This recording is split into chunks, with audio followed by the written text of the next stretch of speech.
یہ جو FATF کے نام سے پارلیمنٹ نے بل منظور کیا ہے، عمومی طور پر لوگ جو اس کی تشریح کر رہے ہیں وہ صرف یہ بات کہہ رہے ہیں کہ یہ منی لانڈرنگ کے روک تھام کے لیے ہے اور دہشت گردی کے روک تھام کے لیے ہے، جس سے ظاہر بات ہے کوئی بھی اختلاف نہیں کر سکتا۔ منی لانڈرنگ یعنی غیر قانونی طور پر رقومات کی منتقلی پاکستان کے اندر یا پاکستان سے باہر، تو ظاہر بات ہے اس کی تو کوئی بھی مخالفت نہیں کر سکتا۔ ٹھیک ہے، رکنا چاہیے منی لانڈرنگ کا سلسلہ، دہشت گردی بھی رکنی چاہیے، لیکن یہ ایک حقیقت میں آج آپ کو بتا رہا ہوں کہ بہت کم لوگوں کو یہ علم ہے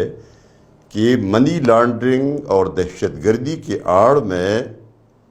جو کام کیا گیا ہے اور جو ایسا اقدام کیا گیا ہے کہ ملک کے اندر آپ حیران ہو جائیں گے کہ کس طریقے سے بین الاقوامی قوتوں کے اور بین الاقوامی جو ادارے ہیں ان کے اشاروں پر ہمارے ملک کے اندر پوری دینی قوتوں، مدارس اور مساجد اور علماء پر ہاتھ ڈالا گیا ہے، اور یہ ممکن بنایا گیا ہے کہ اس ملک کے اندر کسی بھی مسجد، کسی بھی مدرسہ، کسی بھی عالم دین، کسی بھی خطیب، کسی بھی مدرس کے خلاف کوئی بھی کارروائی جب یہ چاہیں گے تو یہ کر سکیں گے۔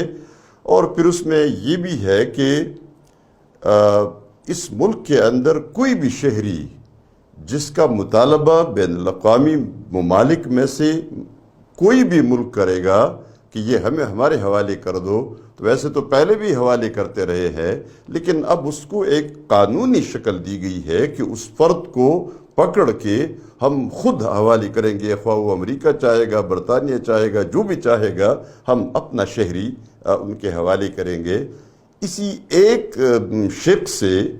ہمارے تمام شہری، ہمارے ملک کے مرد، خواتین سب غیر محفوظ ہو گئے ہیں، اور یہ بل ہم نے خود منظور کیا ہے۔ یہ ہم خود کہہ رہے ہیں کہ ہم سب کچھ دینے کے لیے تیار ہے، لیکن اس کا جو خطرناک پہلو ہے، یہ بل FATF جو فائنانشل ایکشن ٹاسک فورس کے نام سے ایک بین الاقوامی ادارے کے کہنے پر اس کو منظور کیا گیا ہے، اور اس میں یہ شرم کی بات ہے کہ یہ باقاعدہ لکھا گیا ہے کہ یہ FATF کے کہنے پر ہم یہ منظور کر رہے ہیں، ان کے حکم پر ہم یہ کام کر رہے ہیں۔ لیکن یہ بل اب آپ دیکھیں 3 شقوں پر یہ مشتمل ہے۔ سب سے پہلے منی لانڈرنگ ہے، اینٹی منی لانڈرنگ۔ دوسری جو چیز ہے وہ دہشت گردی کے خلاف اقدامات ہے، لیکن اس تیسرے شق کو باقاعدہ چھپایا گیا ہے جو ہمارے علم میں تو کوئی بھی نہیں لایا اسے۔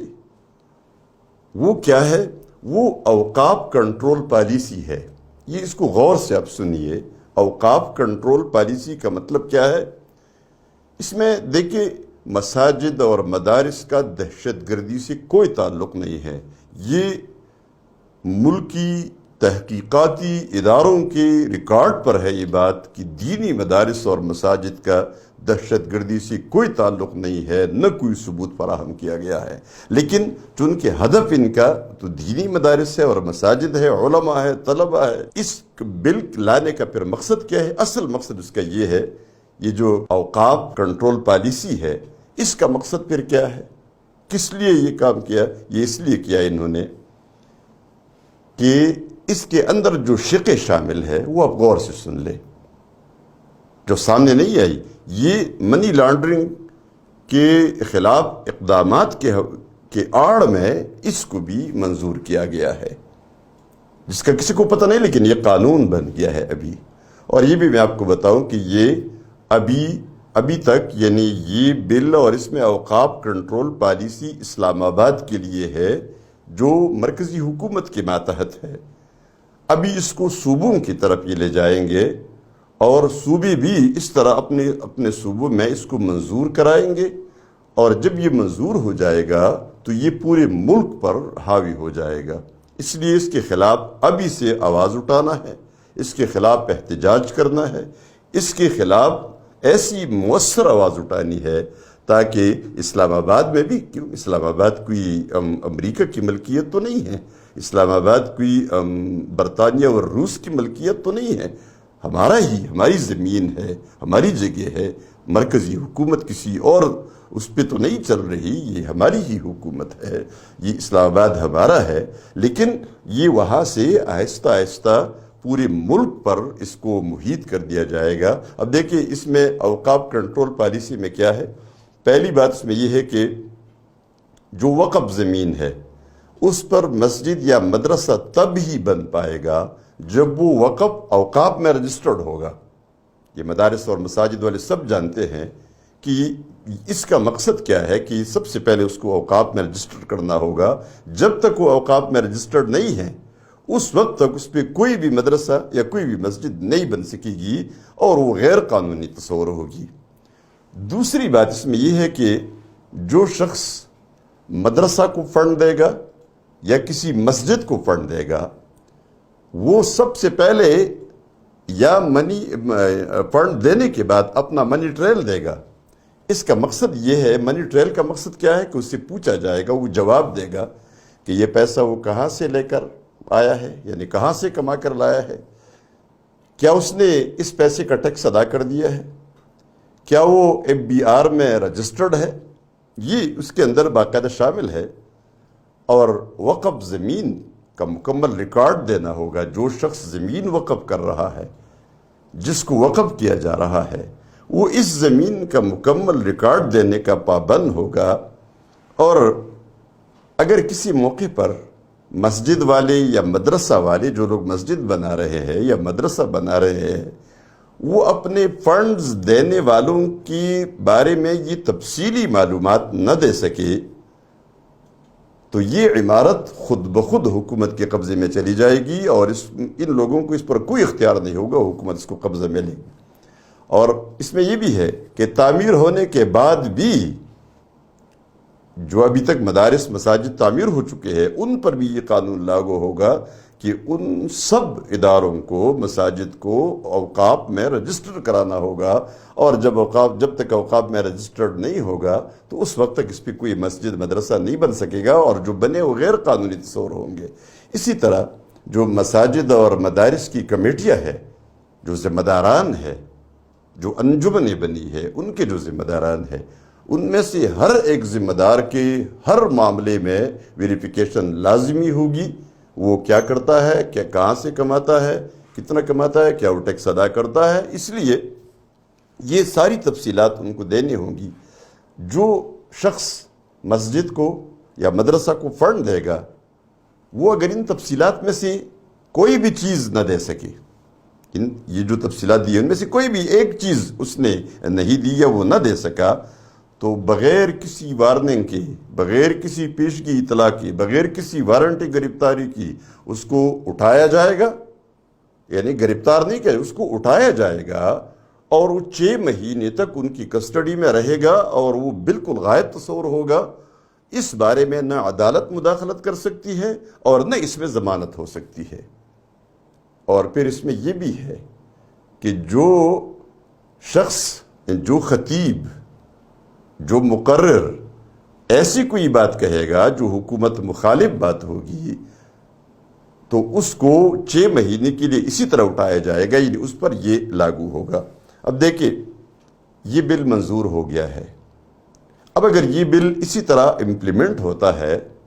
تو اس کا نتیجہ کیا ہے، مقصد ان کا کیا ہے؟ یہ سارا اس لیے ہے تاکہ کوئی بھی مسجد کو زمین نہ دے سکے،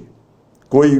مدرسہ کے لیے زمین نہ دے سکے۔ یہ جتنی مدارس ملک میں بنے ہیں، جتنی مساجد بنی ہیں، اب مجھے بتائیے کہ حکومت نے اپنے سالانہ بجٹ میں کسی ایک مسجد کا بجٹ بنایا ہو کہ ہم ایک مسجد بنائیں گے؟ کوئی مسجد، کوئی مدرسہ نہیں۔ لیکن جو عام مسلمان مسجد کو زمین وقف کرتے ہیں، مدرسہ کے لیے زمین وقف کرتے ہیں تاکہ وہ یہ وقف نہ کر سکے، اور پھر جو لوگ پیسہ خرچ کرتے ہیں تو عوام کے چندوں سے مدارس بن رہے ہیں، مسجدیں اہل محلہ کے چندوں سے چلتی ہے، لوگ اماؤنٹ دیتے ہیں، بڑے بڑے مساجد ہیں جن کے اخراجات یعنی ماہانہ لاکھوں میں پہنچتے ہیں، وہ وہاں باقاعدہ لوگ پیسے دیتے ہیں اب تاکہ وہ لوگ پیسے نہ دے سکیں۔ مسجد میں بھی نہ کوئی پیسہ دے سکی، کوئی مدرسہ کے لیے پیسہ نہ دے سکی، کیونکہ اتنا مشکل بنا دیا گیا ہے، اتنا مشکل بنا دیا گیا ہے کہ ظاہر بات ہے ہر کوئی کہے گا کہ میں کیوں اپنا پیسہ دوں۔ ایسے نیک لوگ بھی شامل ہیں مساجد اور مدارس کے لیے کہ وہ اپنا نام بتائے بغیر آ کر مسجد کے بکس میں چندہ ڈال دیتے ہیں، ہزاروں روپے ڈال دیتے ہیں، لاکھوں روپے ڈال دیتے ہیں، اور وہ اس لیے نہیں کہ وہ اپنا پیسہ چھپاتے ہیں، وہ اس لیے کرتے ہیں کہ ان کا کوئی نام نہ آئے، وہ کوئی ریاکاری نہ ہو، کوئی دکھاوا نہ ہو، اور ان کے پیسے مسجد میں چلے جائے۔ مدرسوں میں لوگ پیسے لاتے ہیں، لاکھوں روپے مدرسوں میں دیتے ہیں، لیکن وہ کہتے ہیں ہمارا کوئی نام یہاں نہیں آنا چاہیے،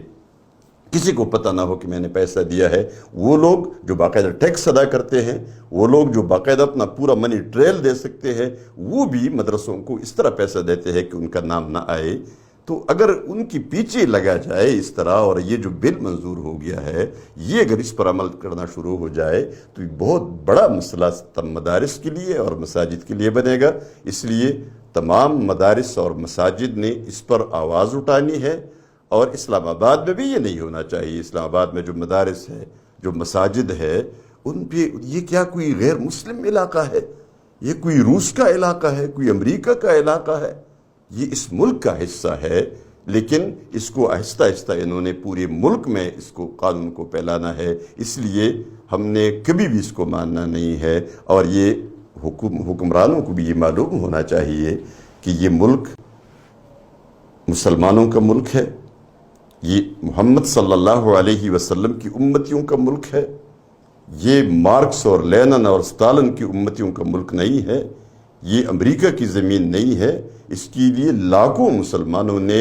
اپنے خون کا نذرانہ دے کر اس ملک کو حاصل کیا ہے۔ اس میں لا الہ الا اللہ کے نظام کے سوا کوئی نظام نہیں چل سکتا۔ یہ مدارس اور یہ مساجد چلیں گے، یہ علماء ہوں گے، اور آپ کو معلوم ہونا چاہیے کہ آپ ان مدارس اور ان مساجد اور ان علماء اور طلباء کے بغیر کوئی بھی حرکت اس ملک کے اندر نہیں کر سکتے۔ یہ آپ بانگی دھول سن لے، اچھی طرح سن لے، اور اس پہ غور کرے اور اس پہ سوچے کہ اگر اس ملک کی امن و امان کو آپ کا مقصود اور مطلوب ہے، اس ملک کے اندر کوئی افراتفری اور فساد نہیں چاہیے آپ کو، تو آپ کو مساجد اور مدارس کے خلاف کوئی ایکشن نہیں لینی ہے، ورنہ یہ ملک پھر اس طرح نہیں رہے گا۔ لا الہ الا اللہ، لا الہ